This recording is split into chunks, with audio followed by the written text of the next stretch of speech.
Just a quick clarification before we roll the podcast. At the beginning, you will hear me call Dustin's outfitting company BC Backcountry and Beyond, and I got it backwards. It's Backcountry BC and Beyond. So if you're looking for the YouTube channel, website, Instagram, whatever, what you want to be looking for is Backcountry BC and Beyond. All right, everybody, welcome back to another episode of the Mindful Hunter podcast. I'm your host, as always, Jay Nichol, and we are here with Nick Marchiando, who has been shooting film and other content for BC Backcountry, and I'm kind of not sure who else, but maybe we'll get into that.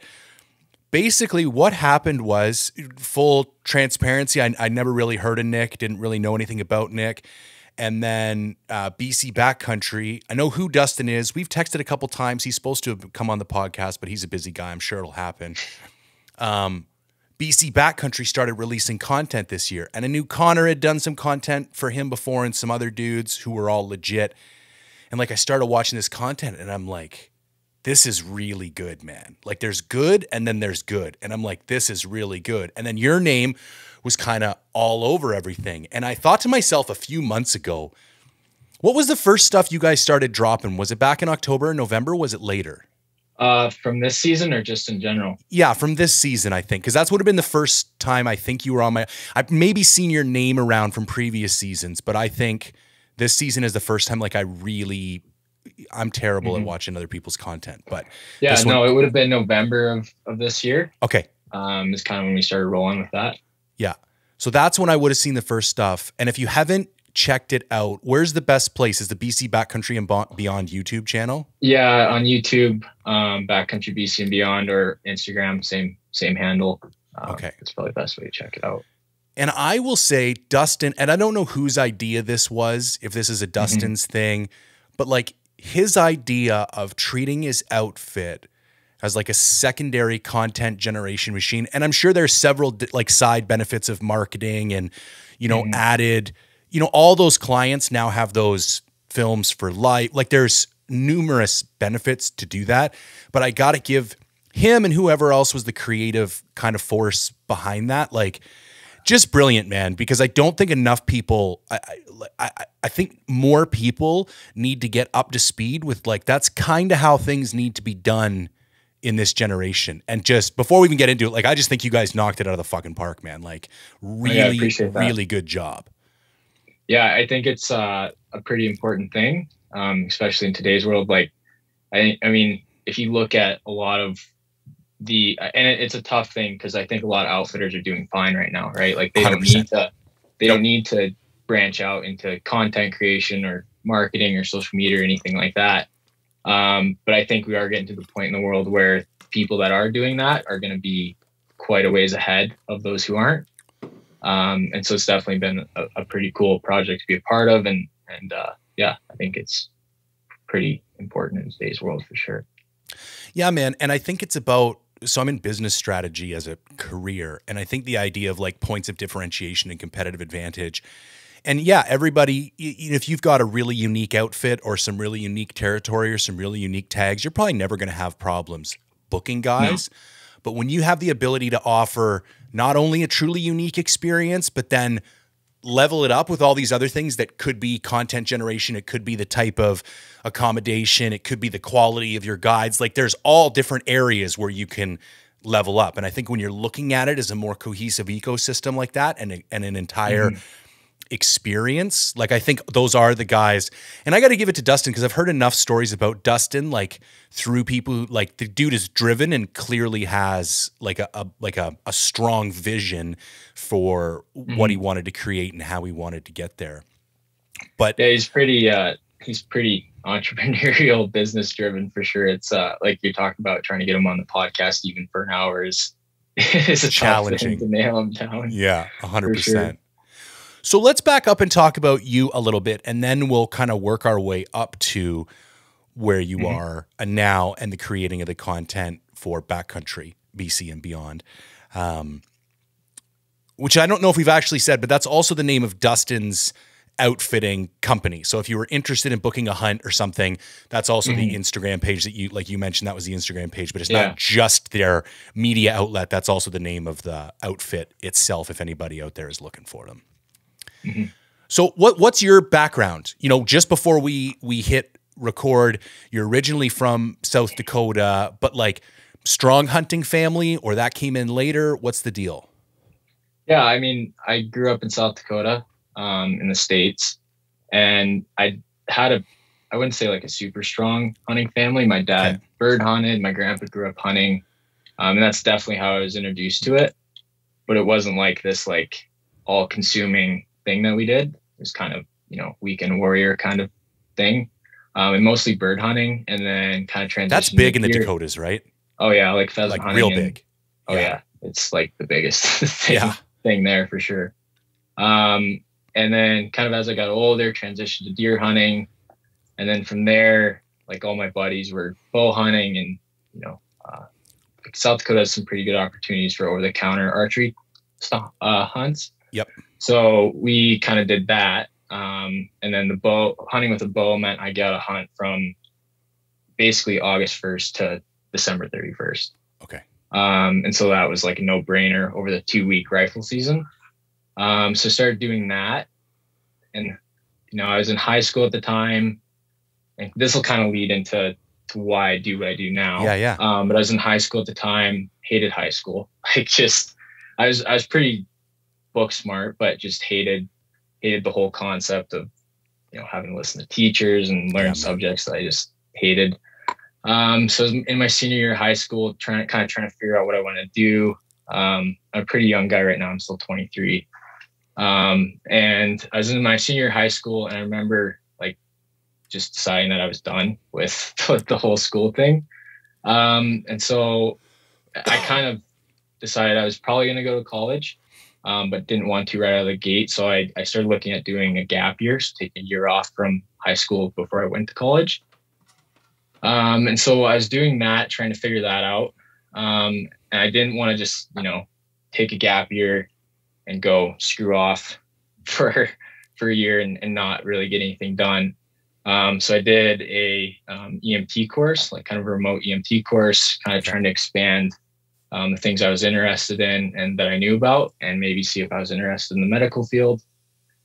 So I did that. And then my plan after that was I kind of figured out that I could go to New Zealand and have basically unlimited hunting and fishing opportunities there. They have a pretty liberal hunting regulations in terms of tags and who can get tags and whether you need an outfitter or a guide. So basically found this like mecca where you could go over there. It's pretty like backpacker friendly for people that, are just there backpacking. There's hostels all over the place. There's like these used hatchback cars that people can just buy and live out of. So my game plan was I was going to go over there for, 5 months or so, like took all this money that I'd saved from working summer jobs and everything else. And instead of going to college, I was going to take a year and kind of, do something that I was pretty excited about. So I went to New Zealand. When I got there, I bought like this beater Mitsubishi hatchback car.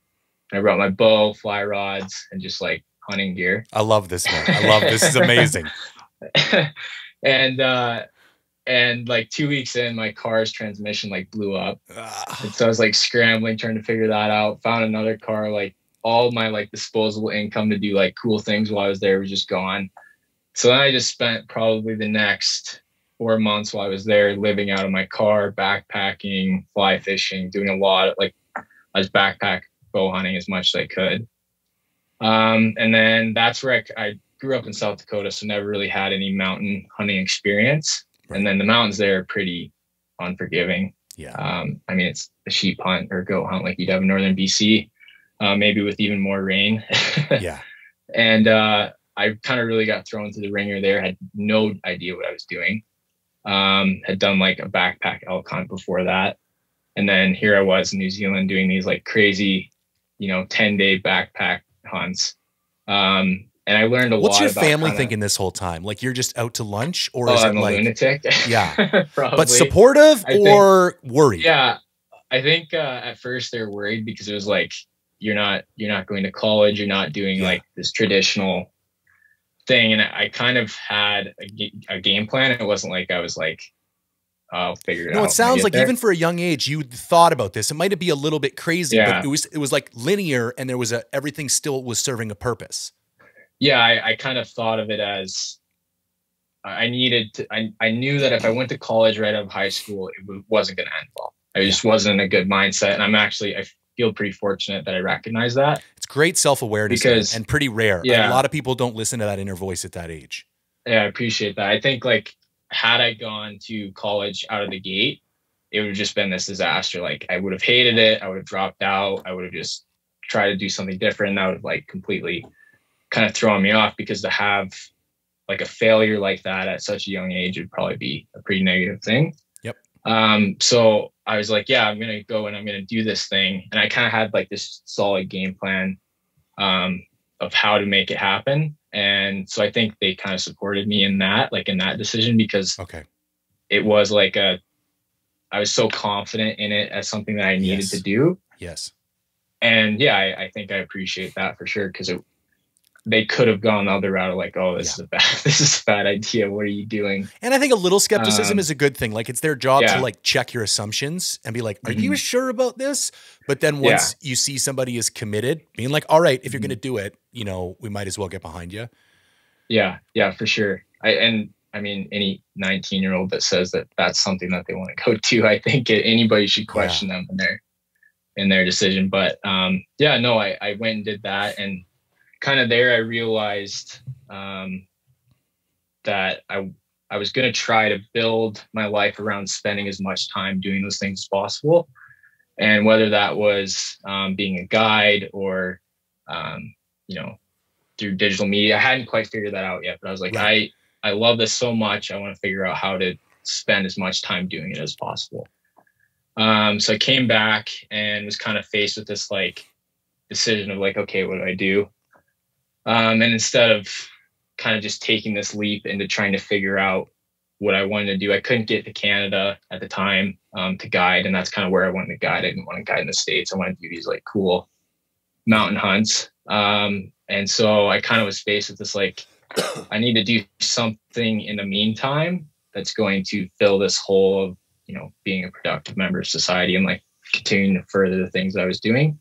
Yeah. So I decided to go to college. And I was going to school in Oregon for digital communications. Okay. And I did that for a year. While I was there, I did an internship in the marketing department of a hospital. Okay. It was centered around video creation and producing videos for their marketing department. And I learned a lot there just in terms of like the technical aspects of shooting film, and then as well as just kind of how to set up a story and just the basis of that. Right. And then as I was doing that, I kind of realized I probably didn't want to guide because I had this like love for taking photos. I've kind of done it my whole life. I made ski videos with my buddies when I was younger. And so doing things like that, I was like, well, maybe I could combine this like desire to be in wild places and do these and see these cool things with, my enjoyment of photography and then now video that I kind of found through this internship. And so at that time, I kind of started doing that, and my business and the things I was doing with that kind of outweighed the time that I was spending in school. Yep. And so I kind of was faced with this decision of, do I continue to go to school or not? And I kind of decided I was going to do online school so I could focus on, kind of trying to grow the business that I was trying to create and then still continue that education. And then probably 2 years ago, I kind of got to the point where school was taking up more of my time than I wanted it to. And just the work that I was doing was just getting to be too much. So I just kind of put the kibosh on that. I got an associate's degree at the end of that, which is kind of worthless in today's day and age.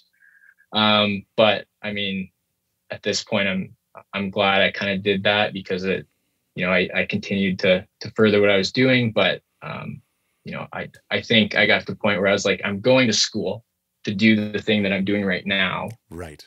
So why not just go do this thing? Why not just go do this thing, commit to it and make it work and see what happens instead of like, I think there's a lot to be said for going to school if you're taking a more traditional career path. Yeah. But I mean, like, I've never had a client or anyone come up to me and be like, hey, like, we really want to hire you for this shoot, but what kind of school Right. or Where's education your do you have? degree? Like, just, yeah, it just doesn't happen in this space. So, no. And the funny thing is, I think even the indirect benefits of, like, I can think of like networking and other side benefits, but given the area you wanted to get into, you're probably not even going to get a whole lot of that in those types of programs, and especially by doing it online. So then even that, you have a tough time making an argument. Yeah, if you're doing it online, like, the whole connections thing is just kind of out the window, because you're like, I wasn't even doing Zoom classes. It was just all strictly online. So yeah, that kind of was gone with that. But okay, so we decide, I'm glad I did it, but ditch the school and commit 100% to the business. Yeah. And that was kind of a scary thing to do, because, you know, I was still at that point, I was 20 years old. Yeah. And to, like, I had done it before with the whole, like, not take a traditional path out of high school. And that was a leap. But to then jump into, okay, now I'm going to, like, be completely self-employed, no backstop of saying, like, hey, I'm in school. So, like, you're just like a big leap into doing that. And not like a big background in it either. It's not like you work for somebody else doing this for 5 years and had a portfolio and were known. Like, this is really starting from scratch, almost in the hardest way possible. Oh yeah, it was definitely the hardest way possible. I think, like, I was pretty fortunate to quickly kind of find my groove into what I wanted to do, and doing work up north with Dustin and the companies that we work with up there. That kind of, I think, had I not found that and not figured that out, it would have been a lot harder. Cause there's so many talented people in this space doing the things that I do. It's pretty hard to stand out. Yeah. And so I think finding that and kind of figuring out, like, okay, there's this niche I can fill with the mountain hunting scene. Well, you don't live in Bozeman, so that is step one to stand out. That's in your favor, because they've got that area locked down. Oh yeah, Bozeman's a tough place, man. There's just, everybody comes out of Bozeman. It's a great place. Like, I mean, I think it's Mecca, but in the same breath, it would be tough to stand out there. So I'm interested in principle, because, like, coming up with the idea or being inspired that this is what you want to do, and then actually being able to, like, network with somebody like Dustin and figure out, like, you wouldn't even have known that guy. Like, how did you navigate that whole process of actually manifesting what you wanted to do into actual work?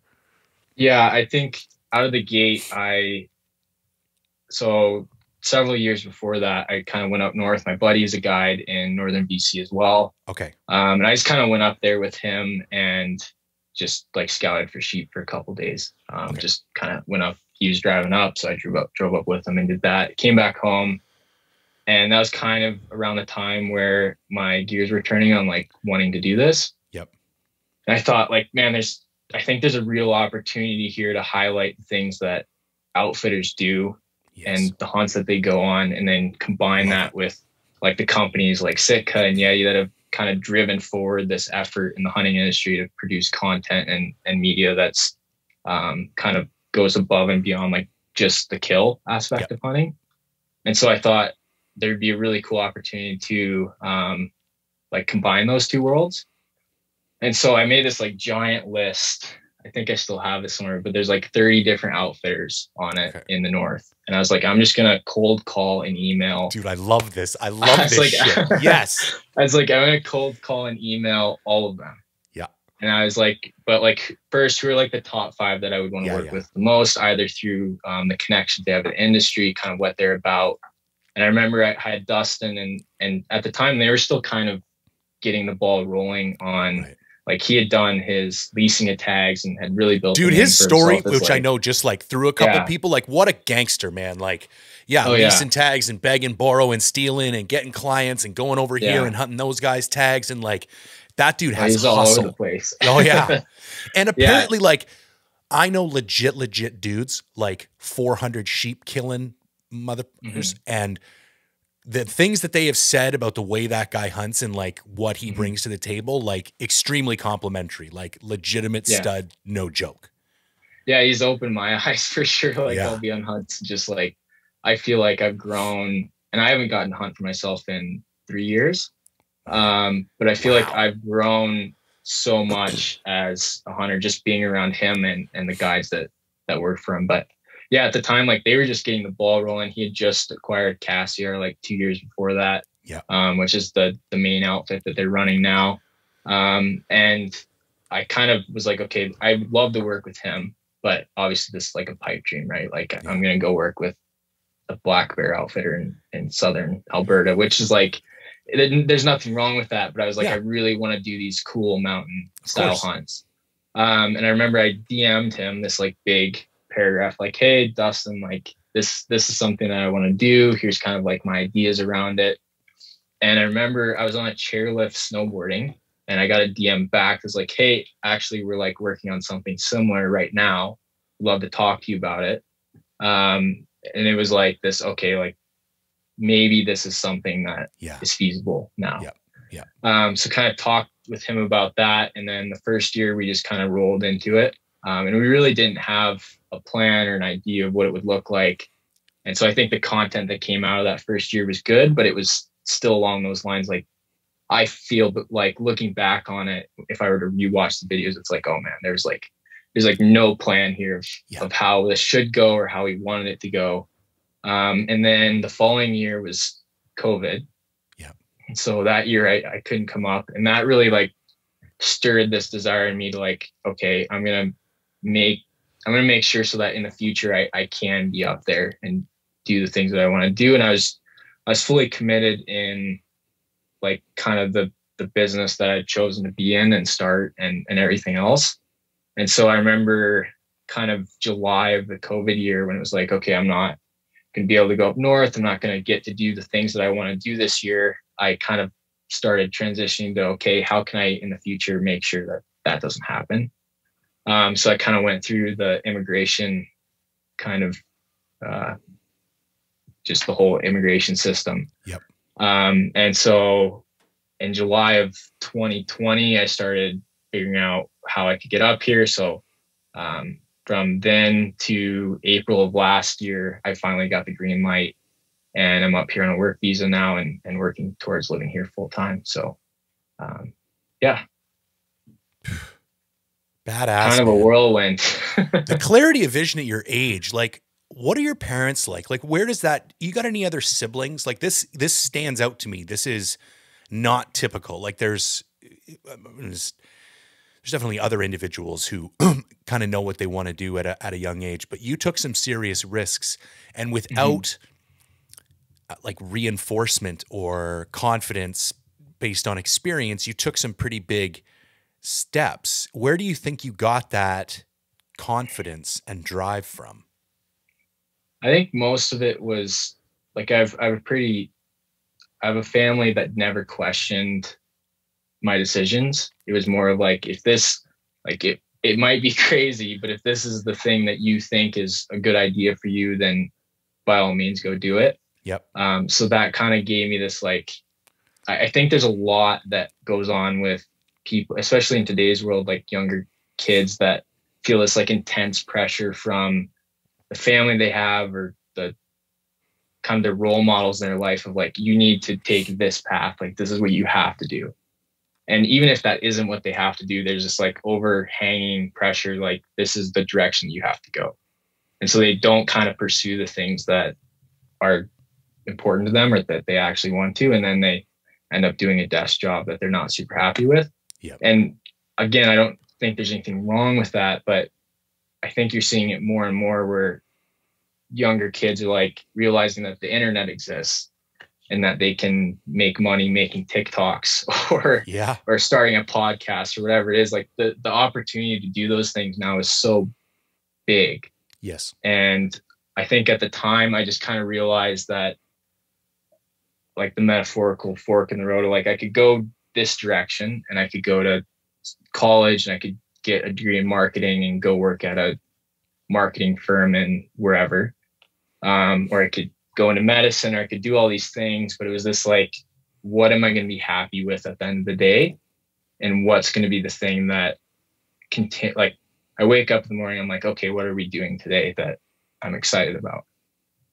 And I kind of wanted to do that. I didn't want to take a path that was probably the safer path, and that would it's more likely for it to work out for sure. Like, I go to college and get a degree, and the 4-year degree, and graduate with that, and then go get a job, and then, you know, everything happens after that. And it's a more traditional path, and it's a safer path. But I kind of quickly realized, especially in high school, I realized that was something that I didn't want to do. And I was just gonna, even if it was uncomfortable at times, I was gonna try to figure out what I could do to make sure that I didn't have regrets looking back on kind of the decisions I made. Yeah. And that drove me from a young age to make sure that, you know, even if I was like, oh, I don't think this is going to work, being able to try it anyway, push on through that, because I knew that I would have more regrets later on if I just gave up and tried to do something else. That's badass, man. Okay, I want to take a moment and talk about storytelling, because this is something you brought up earlier, and it's probably my biggest frustration in outdoor media, because I think it's almost like an afterthought for some individuals. I kind of had an epiphany myself. I was solo on an elk hunt, Northern Rockies, not kind of too far from where you spend most of your time. And I was starting to get to that point in the hunt where I was being forced to admit myself that I might be going home empty-handed. It was like day 8 or 9 of 11 or something like that.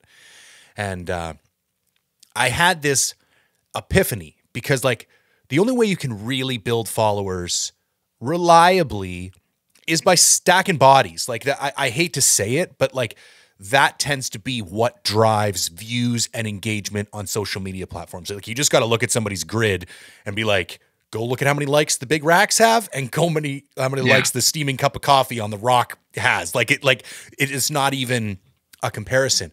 But I knew, because I live in BC, it's not the type of place where you can reliably go stack a bunch of bodies. Like, we have a lot of hunting opportunity, but that doesn't mean you're going to kill a lot of shit. It means I can buy a bunch of tags and spend a lot of time hunting, but I'm still really lucky to take 1 or 2 things home a year.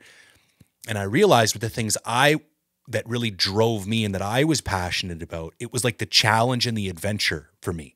And I realized that even on some of my unsuccessful hunts, people really seem to like watching me beat the shit out of myself. Like, that seemed to be like a close second to killing something. If you're not going to kill something, killing yourself can be equally as entertaining. And I realized that like those were the stories I wanted to tell, because I felt like I had a certain degree of control over that narrative. Like, I can plan a 7-day solo backcountry goat hunt in the middle of February. And I know for a fact, as long as I just keep the camera rolling, it's going to be interesting. Like, weird shit is going to happen, and there's going to be a story at the end of the day. I love Gary Vee's whole like document, don't create, because especially as a solo filmer, I'm very limited in how much control I have over even how I tell the story, because there's just a lot of like physical limitations. But I realized that for me, the story I wanted to tell was like personal challenge and adventure in extreme struggle, and however I was going to be able to get that done. I'd like to hear like what your evolution in storytelling and how you approach it, because, and I might be overthinking the shit out of this, but there really seems to be like a micro and a macro, or a plot and a subplot going on over the course of the whole season. Like, I feel like we have this big backcountry BC and beyond arc, and then we have like these mini arcs in each of the little series that come out, and the whole thing is tied together. And I'd love to hear, is that intentional? Is that something you guys think about before the season starts? Is that more reactionary? Like, we have a vague idea and then we just respond. How do you think about that and approach that? I think it's like an interesting thing, because I'm pretty fortunate with the people that are up there. I've kind of always been driven by the not stacking bodies side of the hunting space. Like I've never really looked at someone and been like, oh, that person's cool or that person's really awesome because they kill a bunch of shit. Like that's never been my motivation for thinking that content that I saw in the hunting space was rad. That's just kind of not what drives me or what I get excited about. And I think Dustin's done an incredible job of piecing together people up there that are just the greatest people ever. The characters? You couldn't make up people. No. Like Dan and Tanis and Doran. And just like, are you kidding me? Like, yeah, like Doran and Tanis on their own, like it's crazy. Have their own show. Like just, I would watch those guys every day. Like they're insane, but like lovably insane. Yeah. Like I kind of quickly realized that, you know, there's most outfitters in the North are incredibly good at what they do. Right. They're dialed. They've been there for years. All their guys know exactly what to do, and their success rates are awesome. It's like, how can you differentiate one outfit from another? And it was like, what about all these cool, incredible people that make it up? Because that's kind of the goal, is like, let's tell an overarching story of a season from start to finish, right? But each hunt has its respective guides, and what's kind of cool about those guides, and what can we do to highlight that? And so it was obviously like Dustin's trying to sell hunts. I'm trying to make cool content. So there is like this, things need to align on that front. Yep. Like at the end of the day, the videos that we put out are to drive people to be like, I want to go hunting with them. Yep. But on my side, it's like, I want to make things that grow our following and that get people engaged with what we're doing. And so it's just kind of worked well where the guides are, and don't get me wrong, like I've had my fair share of like butting heads with the guides, because like what you're talking about is something that I struggle with. I like to have control over what I'm doing. Yeah. And so creating content in the hunting space is horrific for that. Like you just have no control because, and then when I'm coupling that with being on a hunt with clients that are there to hunt and they pay a lot of money to hunt, and sometimes they don't care whether I get the shot or not. Yeah. And so like I have video after video, especially this season, of like me trying to push that envelope a little bit, right? Yeah. Like seeing what I can get away with, what I can do to have some control over the situation. And that's paid off with a lot of awesome shots and getting things around a certain aspect of the hunt that I wouldn't have otherwise. But it also comes with Doran flipping me off when I'm filming, or like yelling at me for, asking the wrong question at the wrong time. Like things like that definitely happen, but I feel like it's kind of something that I've just accepted. Like, yeah, I'm going to do things that are going to, rub Doran the wrong way every once in a while. And I don't mean to rag on him. I just have a lot of footage of him getting mad at me, but I love the guy, and he's just the greatest person ever to be around and film, and Tanis too. But yeah, like I think that's one of the biggest things that I've tried to push for in my own work, is trying to get some of that control back. Right. Because at the end of the day, to like create polished quality work, you kind of need some level of control, right? Yeah. And some level of plan. Like if I were just go out there and be like, okay, like I'm filming this hunt and I'll just see what I get. That happens a lot. And I don't think there's anything wrong with that, but I think being super intentional about what you're getting, why you're getting it, and how that's going to all piece together at the end is super important. And I try to like shoot for the edit is what I'm thinking in my head of like, so I've heard it described as like a hamster wheel, where you're constantly on this hamster wheel trying to tie everything together. Right. And so I'm like constantly thinking in my head of like, how can I shoot this? What shots do I need to get in this situation that'll tie this together? Yes. And so I drive the guides nuts, because I'm like, hey, I need you to say this, or I need something that's going to link this together. Like, oh, I just gave something to you 15 minutes ago. I'm like, I know, but I'm thinking in my head, and half of it gets thrown out, or 90% of it gets thrown out. But I think trying to introduce some level of control back to that has been valuable for me and the work that I've created. And yeah, I think there's definitely intention there, but there's also like, I can't predict everything that's going to happen. 100%, man. And when you have 40 horses and 18 guides and airplanes going back and forth, and Yeah. 60 clients in a season. There's a lot that I just have no control over. So trying to find that control and figuring out what I can get away with has been pretty important for that. Yeah. See, it's so hilarious, man. The things you're describing, I think that's where I'm at with my own evolution as a filmmaker.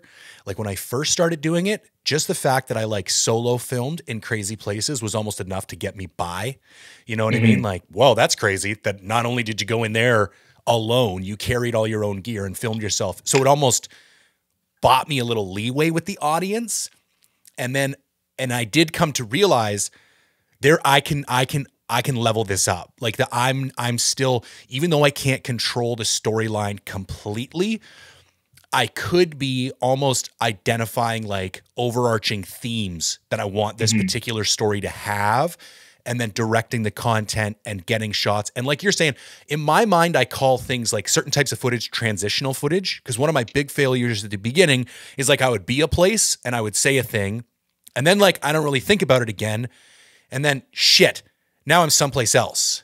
And I didn't transport the audience from one place to another. And then I got to do this talking head thing where, oh, I just walked 3 miles. And it's like, it's so weak. Do you know what I mean? Yeah. Like I just did it. Why am I not showing them? And it took me so long to realize like you can't have too much footage. Like I almost feel like I need to be filming like every 3 to 5 minutes, something. And like you're saying, 90% of it, but you never know. It's that 1 or 2 shots of like that one creek crossing where you've got the 2 peaks, and it's just enough of a visual tie to bring like the one scene in together with the other scene. But that's where I've got this 2-week solo sheep hunt coming up the first 2 weeks of August. And I'm really putting a lot of pressure on myself because I do have like, it's a fly-in hunt. So I know how I'm going in. I know how I'm coming out. I know how long I'm going to be there. I'm taking a raft with me. So like that is a known. And like, I'm really trying to force myself to apply a bit more of that preemptive kind of intentional storytelling to it. Cause I do think watching back some of my own stuff, like it's okay. It's good. I like it, but there's definitely room for improvement. And that was what some of the stuff that inspired me about the stuff you guys were doing. I was like, I hate to say I'm arrogant. Like most people shit I watch, and I'm like, this is not that your guys' shit. I'm like, that's better than my shit. This is, clearly I've got some room for improvement because these guys, because you still had like people seem to go one of 2 ways. It's either hyper overproduced and they have the story and they have the like acts, and you can tell that somebody who knows what they're doing is behind it. But because it's so polished, I'm like, that doesn't resonate with me. Or you have like the DIY amateur guys that like, I love your heart and I love your passion, but your production value is so low. I can't watch your shit. And finding that stuff that's in the sweet spot that has like the mechanical structure of good story with the high production value while maintaining the kind of artistic integrity and the integrity of what we love, the discipline of being an outdoorsman and hunting. And like, that's that magic spot in the middle that I think you guys are doing particularly well. Yeah, no, I appreciate that. I think like the whole show don't tell thing, you kind of briefly touched on that, is right. Super important. And it's something that like you see it in, I like a big movie guy. Like I love movies. Yeah. And one of the biggest thing you see in movies is they show you something. Yeah. And they're not relying on the characters to guide you through this story. Right. It's this very serious, like we're going to show our audience the story, and the characters and what they say is that story, but it's just to guide that along. Right. And I think that's like the biggest thing that I've tried to think about is obviously I need some input from people to make it what it is. But maybe like you have a situation where you have like 2 people talking about what they're going to do, and film them talking to each other about what they're going to do naturally instead of like facing the camera. And I guilty of this. Like I do it constantly because sometimes you can't get those natural interactions. For sure. Like instead of having someone like, hey, I'm Dustin and today we're in the Northwest Territories and today we're going sheep hunting. Like you don't need that really, in my opinion. Like, okay, there's Dustin and Cash, they're getting in an airplane. Okay, where are they going? Oh, this looks like the Northwest Territories. Oh, there's a helicopter and it says Canal Outfitters. Okay, they are in the Northwest Territories. Yeah. hey, like we just landed, we're hunting Dall sheep. I'm really excited about this. Like that to me does so much more when you're watching it than like this long, drawn out explanation of where you're at.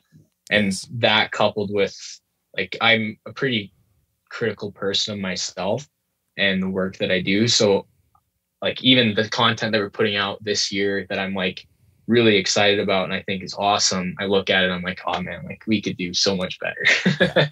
And so that kind of just continues to make me want to do better and make it better than it is. And I think that kind of, you know, and the guides, like they say that I'm a pain in their ass, but I know that they like to look at it, and like Doran, of course they do. Doran's like the most difficult person to film sometimes, but he also is like the best person to film. And then afterwards he sees it and he's like, oh man, I'm so glad that you got that. And it's there for life. Like I have a 6-year-old daughter, man, and I've almost died because of the amount of camera gear I'm trying to carry. But like I would die for that. Like I have created like a legacy, and when she grows up and like understands what it is that dad goes and does when he's not at home. And it originally started for me because I would do these backcountry adventures and I would come back, and I used to do really remote forestry work for like 15 years of my life. So I'm used to like going to camp, not really seeing many people, and coming back to society. And when you come back to society, especially after solo backcountry adventures, there's almost like this like reacclimation period where I even have problems talking to people. Like it weirds me out, and I feel like claustrophobic. Yeah. And I feel like we're operating in different times. There's this sci-fi author, William Gibson, who describes jet lag as like when you travel, you actually separate from your soul a little bit. And then when you get where you're going, you got to wait for your soul to catch back up with you. And like, I like that. That's what I feel like when I come out of the backcountry. Like I'm here, but like my soul isn't. And until it catches up with me in a few days. And so people would ask me to tell me these stories, and I would end up telling like these really weak ass stories. And I'm a good storyteller. I'd be like, yeah, I don't know. There was some mountains and I saw some things and crossed some creeks. Like I felt like so incapable of conveying the intensity and the like, the brightness of everything. Like I was just like, I don't know what to tell you. And then I was like, it was filmmaking that like, this is the only way I can do this. And I also tend to make really long films, like 40, 50, 60 minute film is definitely not beneath me. Mm-hmm. And I think there's maybe room to criticize that. But sometimes what I'm trying to do is like drive home like the monotony of it all. You know what I mean? Like you're going to watch me climb this mountain 6 fucking times because I climbed the mountain 6 fucking times. And it's like, I think film is really the only way that you can convey like the true nature of everything. And like, yeah, that's stuff that you piss off those guys as much as you want, that like everybody's got a little bit of ego. And you also make people look badass. So it's like, if they looked like whiny bitches, that might be a different story, but like everybody comes out looking like really good. So, well, it's hard for me too, because I like, there's definitely a value to people that are like super emotion expressive. Like they express their emotions, but like these guys, they spend so much time in that environment that it's like 60-mile-an-hour winds, pouring rain, and we're wet because we just crossed a river, and they're just like, oh yeah, this is great. Like, this is awesome. And they're not, no one's phased. Right. Yeah. And so like, as a filmmaker, I'm like, oh, I like really want you to tell me how bad this sucks right now. But to them, it's like, oh, this is another day in the park. Cause they spend 90 days, you know, in the backcountry, not coming out. And so to do that, it takes a special kind of person. And like, I think I'm pretty grateful to be around those types of people and get to film them for sure. I think it rubs off in you as well. Like, it's funny. People think there's something special about spending time in the mountains when the weather's shitty. And like, I was a forestry engineer for 15 years and I did it 5 days a week, 10 hours a day, and got paid $25 an hour to do it, and like didn't get a hero biscuit for it. So when it came to hunting, I was just like, oh, this is just what it is. Like, I just feel at home. And I think because I grew up working around like loggers and other dudes, that like, you did not get a pat on the back for this. Like, this is just work. No. You get up and go do this every day. And if you can't whine, or if you're going to whine, fuck off. Like, and I think that breeds a certain like temperament or a certain approach. You know what I mean? That when I do find people who don't have that background and have come into hunting later, they really kind of blow that. I don't want to say they blow it out of proportion, but it's definitely one of the hallmark parts about the trip for them, because they just don't have a way to put it in context or perspective. You know what I mean? Yeah. Yeah, for sure. Okay. I want to be respectful of your time, but I want to nerd out for a little bit first. Oh yeah, you're good. I'm good on time. Okay. So talk to me about gear. What are we running? Oh boy. Yeah. I'm kind of looking at my camera table over there.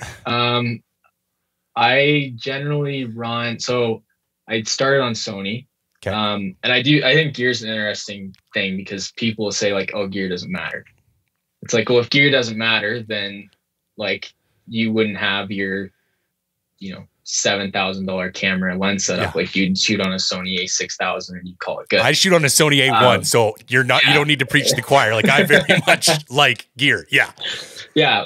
But I also think like gear doesn't, if you don't have a good foundation and you don't understand the technical side of things, and you don't have an artistic eye, gear won't help you. Yes.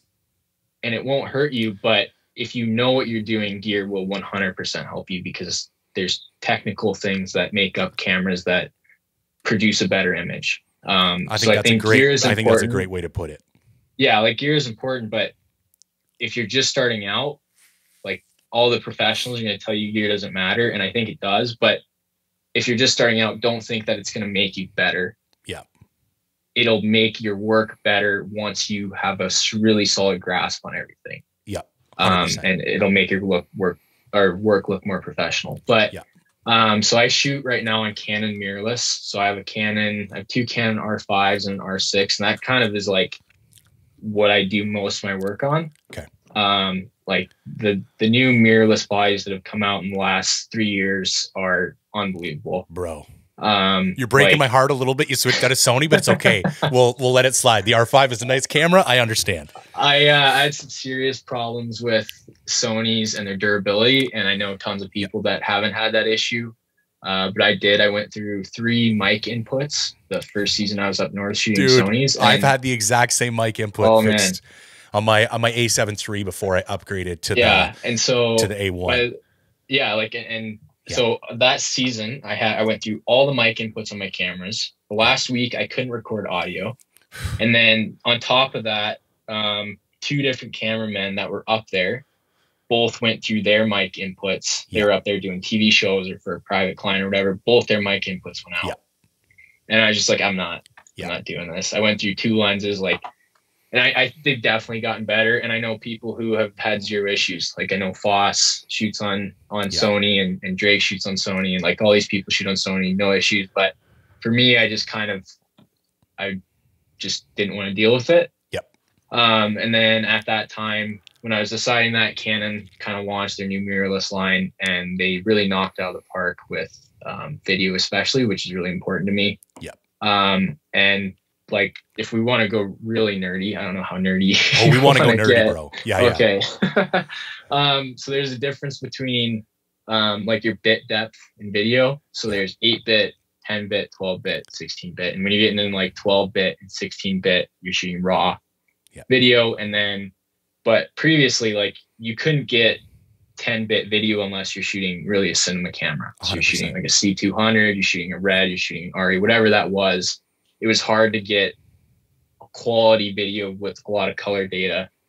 And so when Canon did that, and right around the same time, Sony did their A7S III and their A1 and everything else, 10-bit video has, I think it's like 64 times the color information, or 32 times. Dude, the color correcting and the color grading ease on my A1 compared, like it is like how far you can push things. Oh man. Before, like it's like, and this is where it's really interesting, because like, just like you said, gear wouldn't matter. And if this was 5 years ago, I was just like putting some copy and paste LUT on shit and like some, bogus color grade template I had downloaded. And I didn't understand color theory. So it wouldn't have mattered to me if I had 10-bit color depth. But then when you do actually understand it, and then you have access to that, like that much data, and it's like you can just make your shit look so much nicer. Like, yeah, I think that's one of the biggest, like even more so than frame rates, maybe, like that really changed the game as far as like the quality of the final product. And it goes back to what I was saying. Like if you're first starting out and you don't have the basics figured out, it's not going to help you. An overexposed image is still an overexposed image, and an underexposed image is still an underexposed image. And you can be shooting 16-bit RAW out of a red Epic, and if your footage is overexposed too much, you're screwed, and vice versa. And so, but when you do understand it and you do have a correct exposure, the ability that you have to manipulate the data in your images, and I'm talking about video when I'm talking about bit rates and color depth, because I think at this point, like the photo capabilities of cameras are unbelievable, and I don't really have like a favorite over, like I don't really have a brand favorite when it comes to the images that they're produced. Definitely like Sony's are better in low light than Canons in my experience, and Nikon's. And some people would argue the color profile of Canons are a little bit nicer than. I almost think this is like a top tier optics question. It's like a personal. Do you like Swaro or Zeiss? And it's like, well, it's a personal preference, and probably what you grew up around or what you people respect, use. You know, like I think it's very much a personal preference conversation at that point. Yeah, so I shoot on mostly Canon mirrorless. I have about 6 months ago, I got a red Komodo, which is like a smaller, like their smallest compact camera to do some more like narrative doc style work, kind of to accompany everything else that I'm doing. But I mostly use that. I really like the Canons because I like a shooting C-Log 3. And there's I feel like I can get closer to the image I want faster with C-Log than I can with S-Log, like out of the Sony. But that's probably just because I've spent more time working with C-Log. Well, and I got to be honest, I shoot, it's called exposed to the right. So I'm shooting everything like 2 stops overexposed and then bringing it all the way back down. So I would probably agree pretty strongly with you because my in-camera image, now it's pretty quick for me, because I've got like one LUT that like gets me real close, and then I do my color grading from there. But what I see in the camera is pretty far from what my final image looks like in a Sony for me to kind of get the biggest like exposure range and kind of color depth in my shots. So that is one thing and it can be challenging finding enough light to shoot like that as well. But in my experience, that's the way for me to get the best end product with a Sony. There's so many different factors when you're talking about different camera systems. And it's just like, you can go any direction. I think if you're running, any of the big 3 or even 4, like Sony, Nikon, Canon, Fuji, like in this day and age, then you're running like their top end mirrorless cameras. And I mean, mirrorless is the future, whether people like that or not. It really is. And one thing I like about the Canons, and this is really a game changer for me, is mirrorless means that before on a DSLR, you had a mirror that was flipping up and down when you take an image. Now that mirror's gone, which allows them to make that flange distance, which is the distance from your lens mount to the sensor closer, which results in a sharper image, better autofocus, everything else. But what that does is when you switch lenses, that sensor is exposed, right? Because there's no mirror there. And so you can get dust on that. You can get water on that. That's a problem. What I like about the Canon mirrorless bodies is there's a little shutter cover that when you turn your camera off, that cover drops down. And then you can put your lens on without exposing that sensor to the elements.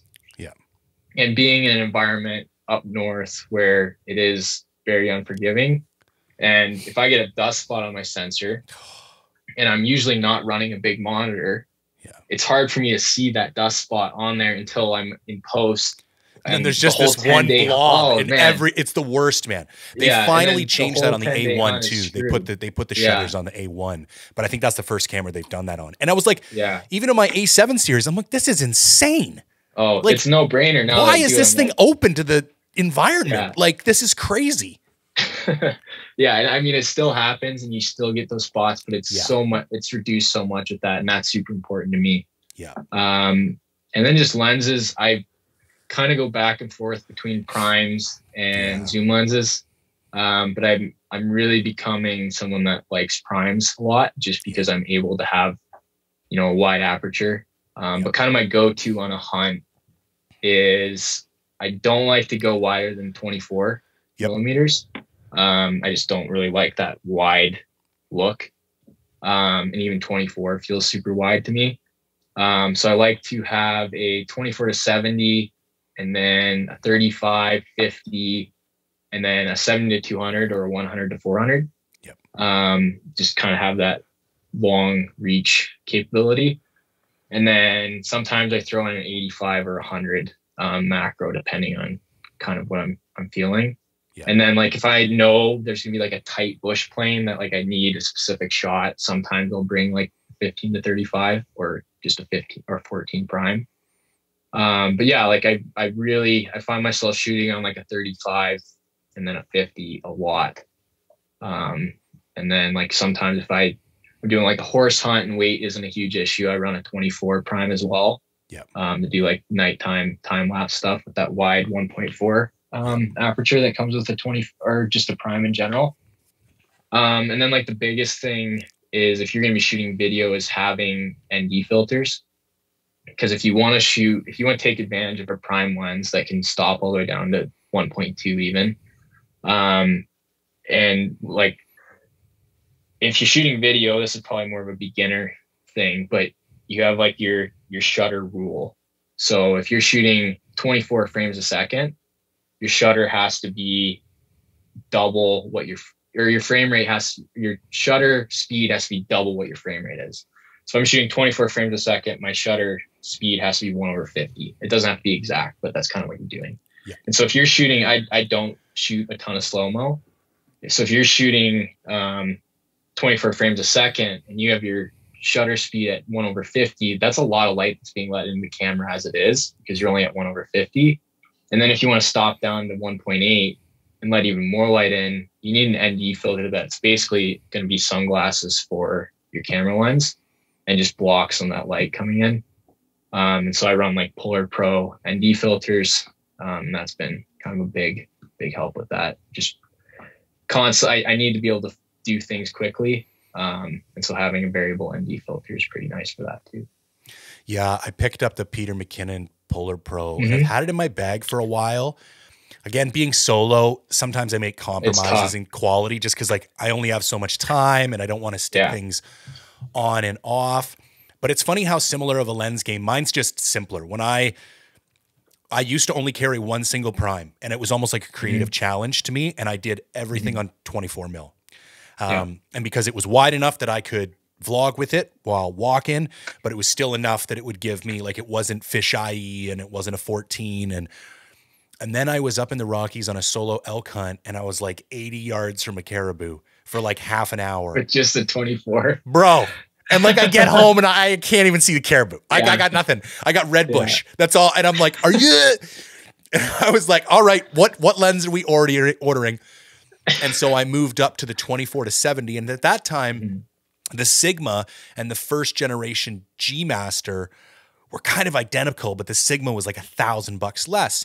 So for the last year, I've been running the Sigma 24-70 as my main lens. And then I take a 14 mil because it weighs like 300 grams, and for those weird kind of artistic shots, but not for anything really practical. If it weighed any more, I probably wouldn't bother taking it. But Sony just released their new G Master 24 to 70. That bums me out. It's a nice lens, man. And it came down like 200 grams less than the Sigma lens. So I put my deposit a couple weeks ago, and I'm like, it's supposed to be here mid-June, which will be here before my sheep hunt. So, but I basically do everything on that. Now, what I would love is like that 70 to 200, because what most people don't realize, what long lenses are able to help you do is compress the distance visually between your subject and the background.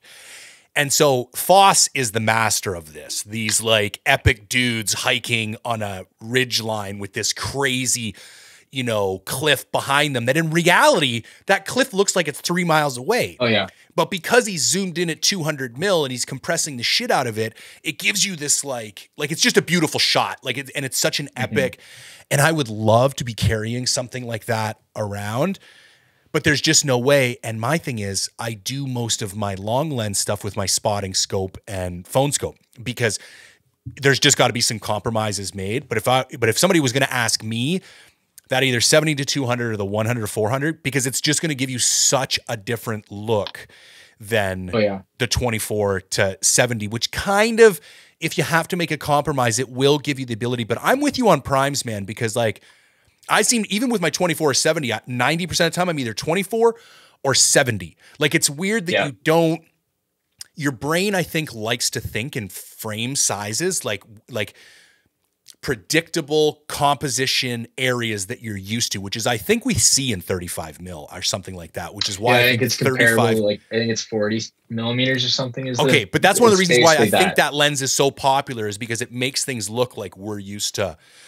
So for 50 mil, do you have the new 50 mil 1.2? I do. And it's kind of a giant pain in the ass because it is so big. Yeah. Can I run and grab it? Please do. Show you how big it is. Yeah.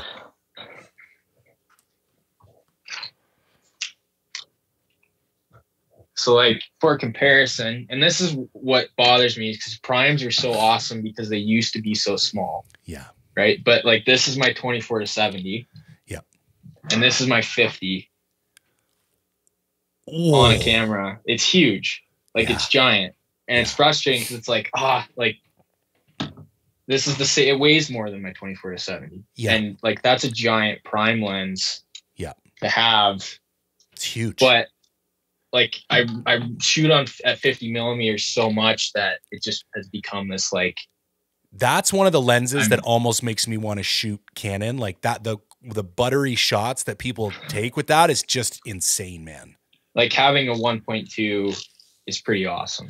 And the fact that it's tack sharp, beautiful bokeh, like it's wild, man. Yeah. I mean, the weight is, like I'll see my friends, like they'll be shooting on a Sony 50. I'm like, that and that's so the next, nice. I think that's where we're going next. Like, I think with the weight of the 24 to 70, like, I don't know how much further we can push the quality, but I think all the next generation of lenses, people are saying now about the 24 to 70, they don't even know how. There's like 11 aspherical lenses in there. It's got the 2 XD drives. Like, it's insane what's inside that package for it to weigh what it weighs. I think that's where all the innovation is headed over the next few years. It makes me bummed. And it's interesting. Like Sony is going a very specific direction with their cameras. 100%. And they kind of like all their launch videos are with Renan Ozturk and Chris Burkard. Like all these people are adventure photographers, filmmakers. And I feel like Sony really cares about that. Like they're trying to make everything small and minimal and compact. And then Canon comes out with this. Yeah. I'm just like, what are you doing to me? Yeah. I'm trying to cut the weight that I'm bringing, not increase it. And so that's like a problem for sure. But like I'm running 2 cameras always on each shoulder. And I've just kind of come to accept the weight sacrifices, I guess. You got to do it in the backcountry, man. It's the same way I carry a 95 mil spotter and people are like, what are you doing? And I'm like, okay, I don't care. I will get stronger if that's what's required because like, I want the extra light. Maybe I see for an extra 5 minutes, or maybe I can see one more time, or maybe I catch an ear flick that I wouldn't have. And it's the same thing as you, man. You carry that gear that's 10% better, even though it's 10 or 20% heavier. It just extends that creative range for you and enables you to like get a shot you wouldn't have got because your aperture opens up a little bit more, or whatever the case may be. Or when you get back home, you're a little underexposed, but because you have the 10-bit, you're able to push everything up and your shadows don't blow out. And it's like, yeah, man, but you have to decide. And I think those are all later stage decisions, because when it's not your career and when your life doesn't depend on it, and you haven't decided to like make it your passion hobby like I have, I don't think like it's not going to stop you from making shit. You could take your phone if you had to.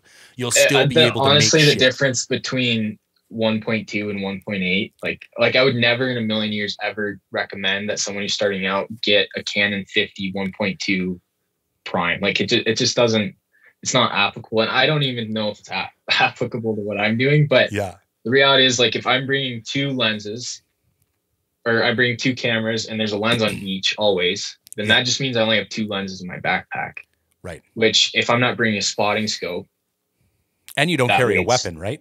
Yeah, no. So that weight's there. I don't even carry bear spray. Maybe I should, but No, you're preaching to the choir, bro. I don't care either. It's all. What are we using for mounting devices? Are you cotton carrier guy? Peak Designs? Yeah, cotton carrier. Okay. I think Peaks are they're too finicky for me. I was down mountains. I was a big fan of Peak, but then I watched Stephen Drake's video on how he double mounted the tripod adapter on the cotton, and I was like, wait a minute, mind blown, 100%. So now I have my outdoorsman's tripod stud on the right hand side and the cotton carrier, and I can literally like go from here to my tripod. And it was like that was the last piece of the puzzle for me, because for years I was like, I need some way to take this off of here and put it onto there. And with the Peak Designs, it was just because of the way their clip was designed, it ate up too the tight rest to the camera body. 100%. 100%. And Cotton nailed that as far as I'm concerned. So I wouldn't even, they're the best. And I just think I like their mounting system better, and the fact that you can buy the chest harnesses and the shoulder straps. And I might be doing a horse hunt, and I'm already thinking of ordering one of those chest straps, because if I'm not wearing my backpack when I'm riding a horse, I still want access to my camera and, you know, all that kind of stuff. Yeah. What I started doing is I have camera on each shoulder, and then I'm running like the old Sitka zip up vinyl harness. Yep. But I just fill it with camera gear. Okay. And so like I scour the internet once a week trying to find people that are selling those old vinyl harnesses. I have like 6 of them. So if anybody wants to get rid of theirs, I will buy it. But I like sew a pocket in the back so I can like store stuff.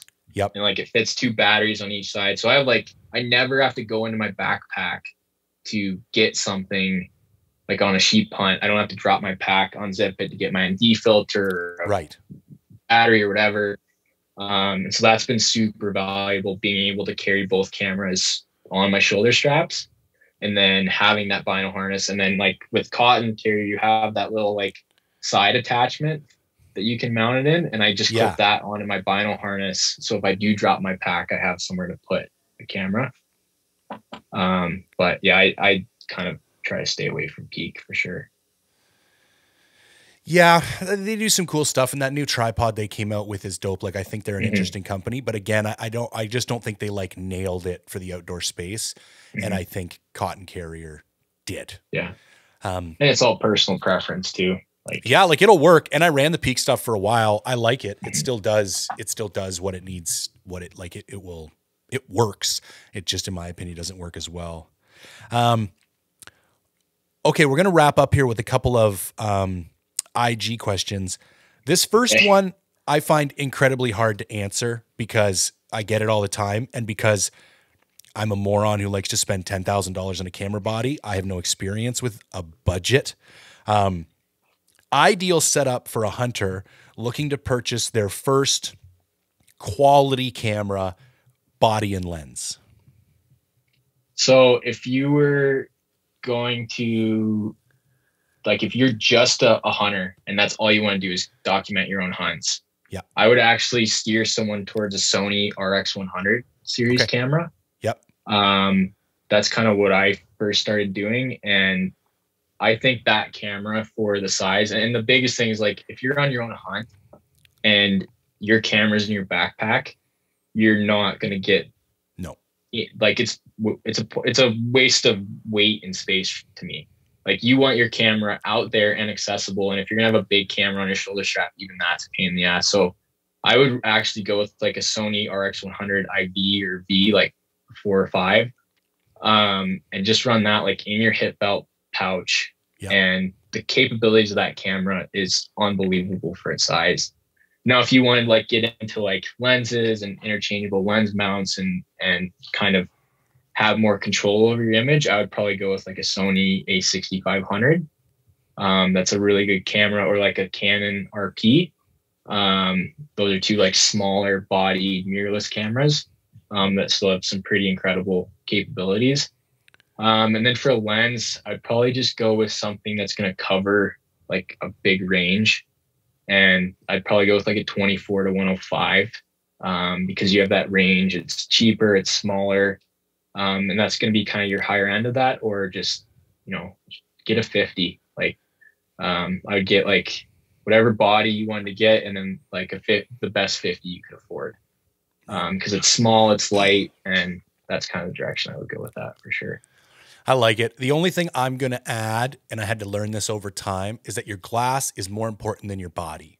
100%. And you will likely upgrade bodies several times, but if you buy the right glass, you're probably going to keep it. So if you're in that middle of the road where I've got a little bit of money but not an infinite budget, I would recommend getting, like, I think the 6500 is a great choice, but then get really good glass, because you will upgrade yourself into that glass, or you're going to be able to sell that glass for easily 80% of what you paid for. It holds its value so It's well. insane. And I'd actually encourage people to buy used glass. 100% of my stuff used. Like if you buy it used, you're maybe going to lose $50 on it if it's expensive. Like, it's just not, it's a no brainer. And I think it's almost more important for the quality of the end product as well. Like, I was shooting on decent bodies with kind of shitty glass for the first half of my kind of artistic career. And you're really limited. You get home and everything's got a bit of noise and it's not quite as sharp as you wanted it. It's not until you get up to that alpha glass that you're like, holy shit.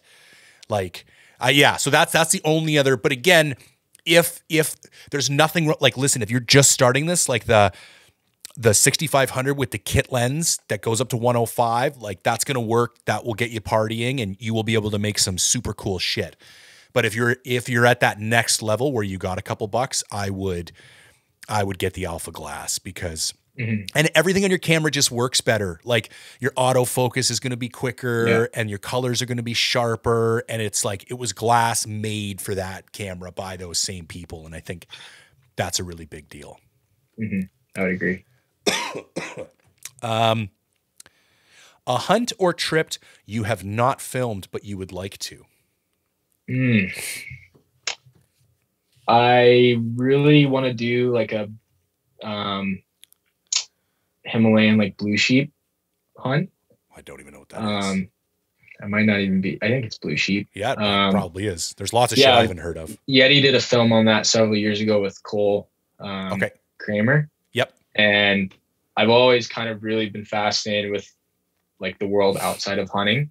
Yeah. And I think that kind of combines like this whole mountaineering aspect of hunting and like this super cool adventure, right? Like going to the Himalayas and just the whole process of doing that. Yeah. And the people that you would meet there, I think that would be really, really cool.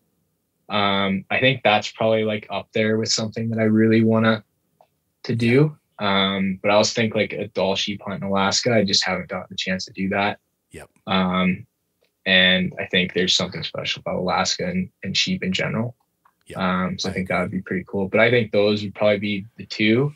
I think like a tur hunt in Azerbaijan would be pretty awesome, just because of the landscape there. But I also don't know if that's a great part of the world to be going to right now. Yeah, fair point. I have to wait on that one. Yeah, this has got its own set of challenges. Yeah, that's hilarious. But I gotta ask it because somebody typed it. Boxers under long johns or no? Yes. All right, I'm a no guy. For sure. Yeah, I go for sure. I'm one or the other. All right. But I also rarely run long johns. So. Yeah, this might be one of the years that I actually do, because I ran the mountain pants last year and I just found for a sheep hunt, there's some hot days, man. And like the mountain pants were just too heavy. So I'm going to run the Ascents this year and just take the core lightweights, because they weigh like 5 or 6 ounces. Like, that's what cares? I do. And then if I do wake up and it's crisp, screw it. Throw on the long johns for the morning until noon or whatever. And I got to say, as a bigger dude, the fit of those Ascent pants, I think those are my new favorite Sitka pant. Like, they're astonishing. Like, they're just perfect, man. Yeah, I like Ascent's Timberlines. Those are kind of my 2 favorite pants. I can't do the Timberlines because I got big quads and okay. Yeah, they don't. I think they fit thinner dudes a little bit better. I like them technically. Do you know what I mean? Like, I think they're bomb-proof pants, but they just don't fit my body very well. Yeah, I find like if I'm wearing like the long Sitka boxers that like go down to almost my knee, and then I have socks that come up and boots that come up to like if I'm wearing gaiters, like that's up to my. If I'm wearing gaiters, that's up to my knee. basically. And I just don't like on an early season sheep hunt, I don't see the need for long johns really ever. I do bring lightweight bottoms just to have in case, but I'd rather bring do you bring puffy pants? Yeah, I'd rather bring puffy pants. See, this is the thing. So you're either hiking and you're too hot for long johns, or you stop the glass and you throw on your puffy pants. And that's why I think for the most part, you don't, if it's not like a late season past November hunt, I just don't think practically long johns are really required. Again, they're so light. I think it's one of those why not kind of things. But if somebody put a gun to my head, I think it's one of the things I'd leave at home.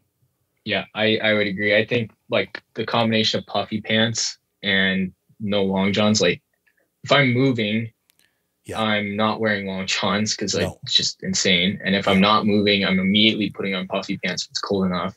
Yeah. If it's not cold enough for puffy pants, I probably don't need long johns. So it kind of like cancels each other out. Did you wear any of the Kelvin Light insulation this year? I did. Yeah. I just wore it for the first time at the tail end of last year, and I was really surprised, man. I was quite happy with it. Yeah, like the new Kelvin Light down. Yeah. Like with the aerogel or whatever's in it. Yeah, the new I'm a big I have so much weight in camera gear, so I try to go to like down over synthetic insulation. Okay. Like the Kelvin Light down jacket that Sitka does, and the down bottoms, like the the 3/4 length ones. Yeah. See, I've got the 3/4 length, but then I did do the synthetic upper just because I've had issues with like moisture, like drying out, man. I can't, and I still do a lot of coastal stuff. And I found, it's funny because I run a down quilt, which I love. Like in my opinion, it is one of the single best pieces of gear. And in my opinion, if you're not running a quilt, it's because you haven't taken the time to learn how to run a quilt. I think they're so superior to a sleeping bag. I can't even, I get infuriated having the conversation, but whatever. Because it's just something that people say, oh, no, quilts don't work. And it's like, you just haven't taken the time to learn how to attach it to your sleeping pad. Like they work. Anyways, but I got the synthetic version of my Enlightened Enigma quilt this year, which might be another 10 or 12 ounces, but I'm a huge dry out while you're sleeping guy. Like I get in soaking wet, fully clothed, close that sumbitch up and like wake up at 2 o'clock in the morning, sweating and dry. But the down quilt, it can only handle so much. Whereas if it's in winter and I'm running like my Kafaru slick bag, it's like an oven in there. And so this year I was thinking for the sheep hunt, I know it's an extra 10 ounces, but if I do run into a week of rain, it would certainly be nice to get into that synthetic bag at night. Yeah, there's pros and cons of both. Like I kind of try to go as minimal as possible on everything that isn't camera gear because I'm carrying so much of it. Like my sleeping bag, I have like a Marmot. I'm still in Imperial units because I haven't quite fully converted. But I'm running like a Marmot 20-degree down bag, and it weighs like 1 pound 6 ounces, which is like the lightest sleeping bag. One of the lightest I've been able to find. That's crazy. And it is down. And so I used to be like that, right? Like if my pants were soaking wet, I would just get in wet into my sleeping bag and then cook everything dry, which really is the best system. Like that's the best way to do it. And now I just kind of have taken being a little bit more miserable with not getting my sleeping bag soaking wet because it is down. And if I do that too often, by the end of a 10-day hunt, I don't really have a sleeping bag that retains warmth. Yeah. And that's more important to me. Like having a sleeping bag that is dry, it's more important to me than having dry clothes every morning. The funny thing is too, if you're going to get up and be wet in the first 10 minutes anyways, because everything's wet from the night before, there's an argument like, why are we, there's no perfect system, man, at all. And part of it, because of my YouTube channel and the gear reviews, I'm just doing shit because I like the chance to talk about it. And if I ran something one year, I want to run something different next year so I can actually give an educated opinion on, the pros and cons of that. I also don't like the idea of being married to one system or another. Like I think I would probably, if I'm going to take my synthetic bag, I will likely take my pure down puffy jacket and pants. Yeah. Because then that way I don't have to rely on those to wear me out. And if I have to, I can wear them in my synthetic bag. And if I take my down bag, I would likely take my synthetic jacket because then, I can let these two things kind of play off of each other. Yeah. I've been also trying to balance survivability of my camera gear. And Right. if it's like soaking wet for 10 days and I'm bringing all these clothes into my tent to try and dry them out, I'm introducing all this moisture and condensation into the air where my cameras are as well. Yeah. And I just like, if it's pissing rain for 10 days straight, the cameras are already like in rough shape. Yeah. And like this year I dropped one in a river. Like they're constantly being, like moisture is constantly being thrown at them while they're out. And then like, I feel like I like to have them in a place for the night where they're not getting bombarded with moisture. I think that's a great point. And so, and the amount of condensation that gets in there when crazy. you climb in there wet, it's out of control, man. Like it turns into a mini rainforest in there. Yeah. And I'm running like a Hilbert Xenon, which is like the smallest, lightest tent possible. And it's just like soaking wet all the time. And I've just started like leaving my wet clothes in my vestibule, deal with it in the morning. I'm probably going to be wet tomorrow anyways. If it's not, like if it's a nice day out, they're going to dry by 12 a.m. or 12 p.m. Sorry. And and just dealing with being a little bit more comfortable, but knowing that my gear, my electronics are going to be working the next day is pretty important for me. I like that. I was on my goat hunt, and the second day I was still on my A7 III, and I went to open it up and the screen was black. And I just had a panic moment. So I basically just put it away, filmed the entire hunt on 2 GoPros, and like no one knows. Yeah. People watch that film, they're like, this looks amazing. And then I'm like, oh, it's 2 GoPros. And it shows you what you can do when you know what you're doing too. Cause like GoPros are so light dependent. Like if you feed them enough light, they will take nice footage for you. But if you light starve them, it looks like pixelated garbage. Anyways, it took me until that whole trip. And then I was finally in a hotel, opened it up, still black, leave everything out overnight, open everything up. Next morning, still black. And I'm heartbroken, right? Wouldn't insure it, nothing. And then I put it back together and I turn it on and I'm looking through the viewfinder and I can like see things in the viewfinder. And I'm like, are you fucking kidding me? And I hit the button that switches. Oh, you had the like the shortcut button to shut the view I've to done shut the screen off. And I was like, oh my God, you didn't use a camera for the entire week because you shut the screen off, you moron. Yeah. Oh, there's been times where I like you have your stabilization in your cameras. And like we're in the NWT this year, like going down a super sketchy like rock face, and we're like rock sliding everywhere. And I'm trying to get it, and I keep like getting this alarm thing on my camera screen that's saying like my IBIS is off, my stabilization is off. Okay. When you're running a really tiny camera with no stabilization, like it's pretty obvious if you're not in a situation where you can stabilize it. Right. Yeah. And it's just like shaky, or like the shakiest footage ever. I'm like, what is going on? Like having basically a meltdown on the side of the mountain. So I'm like, my camera's broken. Like this is day 1 of this hunt. And then I just like, after 10 minutes of losing my mind, I looked over and like the switch on the side of here was just like off. I've done that with my aperture lock. Like I have my aperture set like manually on the lens and I'm twisting. I'm like, oh, why won't my aperture? And then it's like, I don't know how many times I got to do something like that before it's like, just look on the lens, man. And then you switch it back to auto and everything's back to fine. Yeah. So do you use insurance product of any kind? I do. I think they're probably not very happy with me after this last year. They told me they're going to, I don't know if I can talk about this. Why not? They told me they're going to drop me. Really? And then like they said I was too high risk. Yep. I had 2 different claims, like high amounts this last year. And then they just renewed me again. I'm like, oh maybe. Sweet. I use one called a Mac warranty. Do you know that one? No. So they're like a third-party provider. My A1, I think, was $750 for 3 years. And it's like probably the same one you got, like no fault, no nothing. I could drive everything with a truck. Nobody gives a shit. If they can't fix it, you get a new camera. And if they can fix it, and I think there's a $50 fee. Okay. No matter what. And they're out of New York New Jersey. And they warranty like an unbelievable amount of you have to buy it when at the point of sale, when you buy your new camera. And like I say there, and it's MAC, but if you're ever in the need for a new insurance provider, they came recommended to me. I can't remember by who, but it was some outdoor guy. Might've been Snyder. And I've never had to deal with them, but people are like, why are you filming in the backcountry with an A1? And I'm like, I don't give a shit. Like, because I want $350 for it. Yeah. if I break it, you know what I mean? They'll give me a new one. Yeah. I've kind of tried to do that. Like I've been going two-pronged with it now where because I just want to maintain an insurance company that's going to keep me. Yeah. Cause I'm on like my third one now. That's hilarious. Oh, it's bad. So like I've had an insurance company that's your standard insurance company, right? Like you pay a monthly or annual premium and then you have your deductible if something happens. But I've started just like when I buy new gear, doing that like 3 or 5 year, just no fault warranty that you buy when you purchase your gear.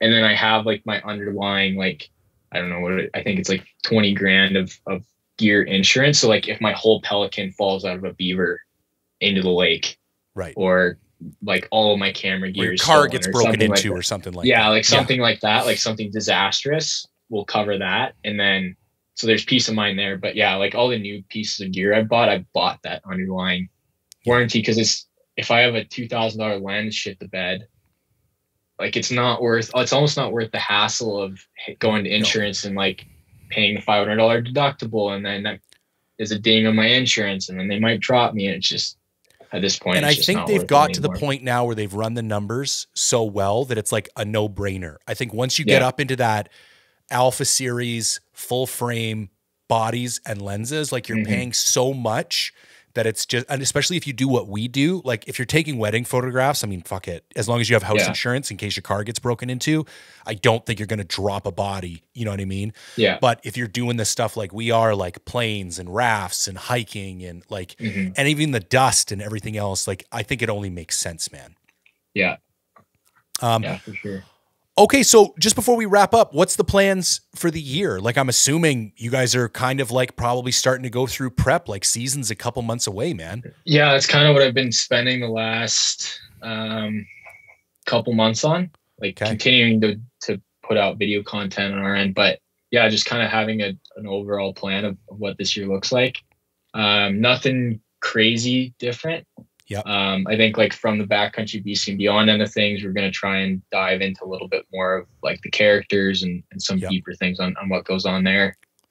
Just to kind of continue to push forward the content that we're putting out. But yeah, still lots of hunting stuff and hopefully going to have maybe even more stuff coming down the pipe. But yeah, any big releases left for this year from last year's content?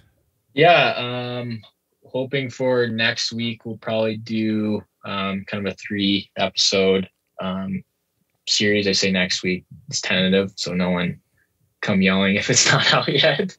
But yeah, we'll have probably 3 videos from a caribou hunt I did with Dustin and then another guy, Harrison.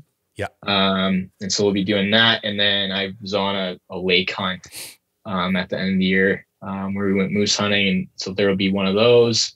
And then kind of like an end of season wrap up video, kind of closing the season, picking up all the horse crews, and then a November goat hunt. So that's kind of what's left on our docket as far as content from Backcountry BC and beyond.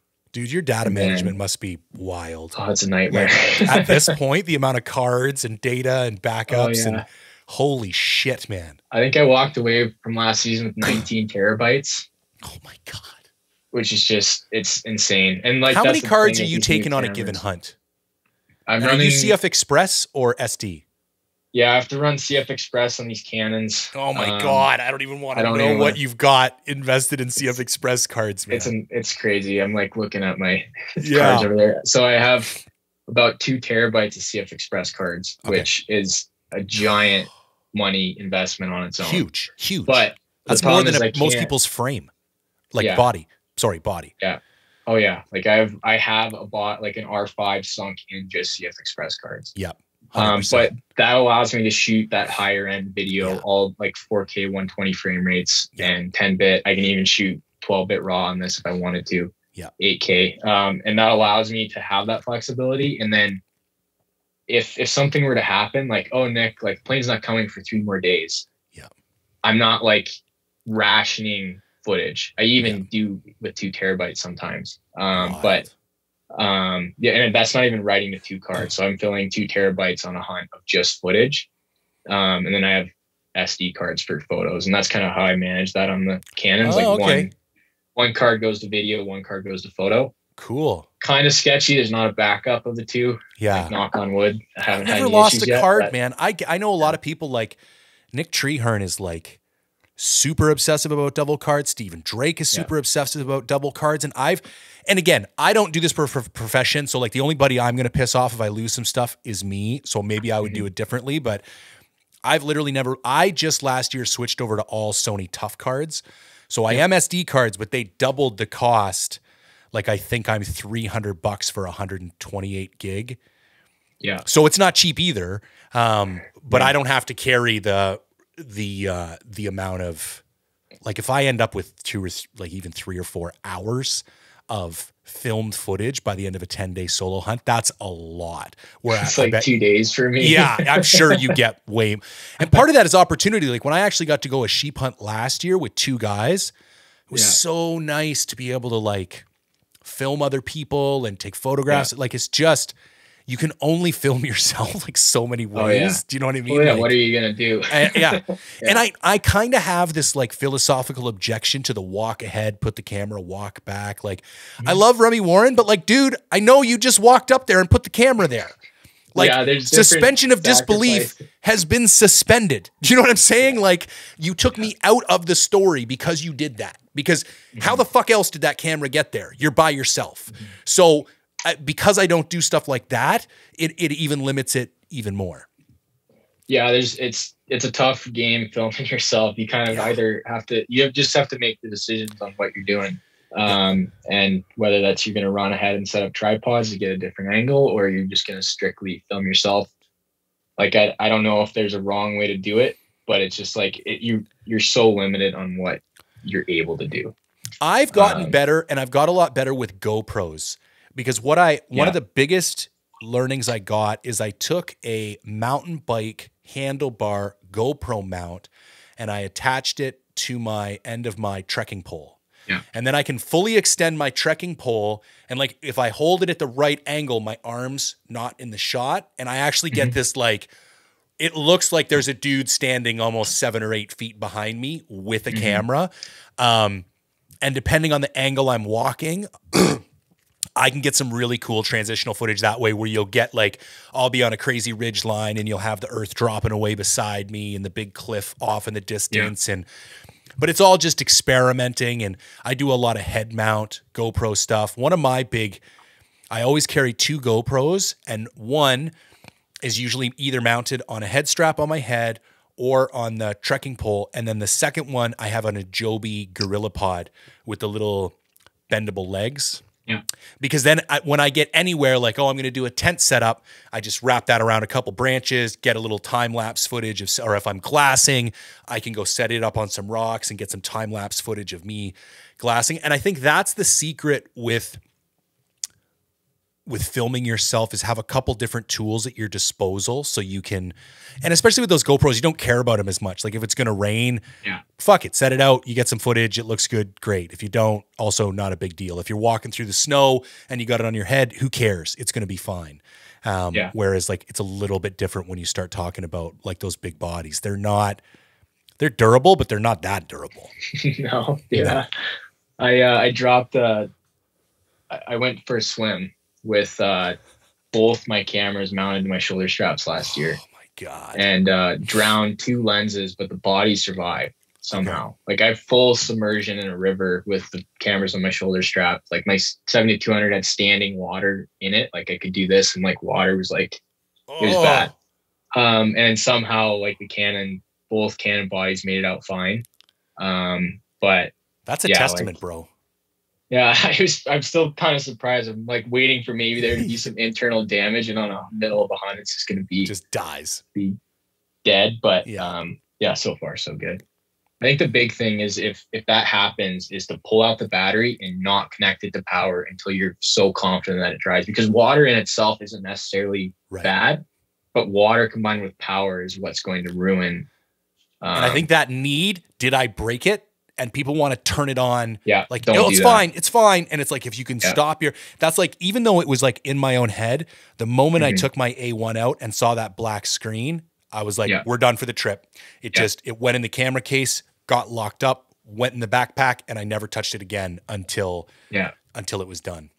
I was lucky. I was on a horseback hunt, so I had a third camera body, but I literally like everything that was wet went into Panga and got zipped up and was not turned on. Batteries are pulled out. I didn't even try to turn on to test it. Like batteries got pulled out, all power disconnected, went into a waterproof bag and sat there until 4 or 5 days later. And then on top of that, I let it sit for 2 more days, like in the sun, before I even connected to a temp power. So that's like a big thing with that is power and water is what caused those problems. Recipe for disaster. Yeah. But, listen, man, I really want to appreciate you taking the time. That was super interesting. I'm super keen on the rest of the content and seeing what I'm sure you're only going to level it up between last year and next year. And I wish the whole crew of guys and girls up there. I love watching the videos and I love what Dustin's building and all the different characters and stuff that are up there. So good on you, man. And like I say, thanks for taking the time. Yeah, no, I appreciate it. For anybody who's interested, Nick's Instagram, Backcountry BC and Beyond's Instagram, their website. Anything else you want me to include in the show notes? Do you got a website itself, or is it just your IG? I do have a website. Yeah. Okay. But you can throw that in there. I can send you a link to it. Yep. Yeah. That'll all be in the show notes. And if you're not following Nick already, I highly recommend it. Super, super great photos, videos, the whole 9 yards. Awesome. Okay. Everybody else, appreciate you guys taking the time. If you could take a moment to like, comment, share, subscribe, it's always greatly appreciated. Kind of help push things up in the algorithm. And as always, thanks for tuning in. All right. Catch you later, Nick. Sweet. Thanks. Appreciate it. You bet, man.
All right, let's get into the podcast.